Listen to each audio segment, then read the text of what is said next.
పచ్చి రొట్టె విత్తనాలను రైతులు సద్వినియోగం చేసుకోవాలని ఎమ్మెల్యే కోరం కనకయ్య తెలిపారు.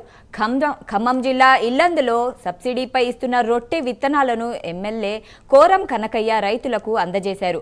పచ్చి రొట్టె విత్తనాలైన జనుము, జీలుగు వాడకం వల్ల భూసారం పెరగడంతో పాటు పంటలకు అధిక లాభాలు చేకూరుతాయని ఎమ్మెల్యే సూచించారు.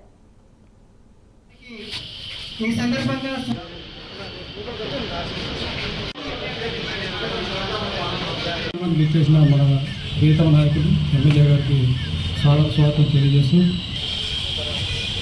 రైతులందరం కూడా ఇప్పుడు వేసుకునేటటువంటి రసాయన ఎరువులు ఈ తందులు కూడా పెంచేవారు. 2 ఎరువులు కలిపి పొలాల్లో జలుపుకునేవారు.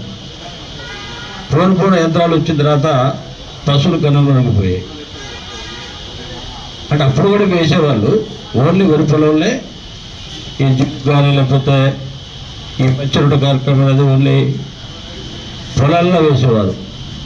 మెట్ట పొలంలో మాత్రం అదే చల్లేవారు. మరి ఇప్పుడు రైతులు ఏం చేస్తున్నారు? పచ్చగా వేపుకు రావాలని చెప్పి ఎక్కువ యూరియా జల్లి కార్యక్రమం చేస్తారు. దానివల్ల దిగుబడి ఉండదు కదా, వేపుగా పెరుగు వస్తుంది, పంట దిగుబడి రాదు. కాబట్టి యూరియా అనేది బాగా తగ్గించుకోవాలి. ఇలాంటి పచ్చి రొట్టె ఎరువులు బాగా మరి ప్రతి రైతు కూడా ఎవరైతే వరి పొలాలు ఉన్నో వాళ్ళందరూ కూడా వేసుకోవడం వల్ల దిగుబడి పెరుగుతుంది, బలం పెరుగుతుంది. గతంలో అంటే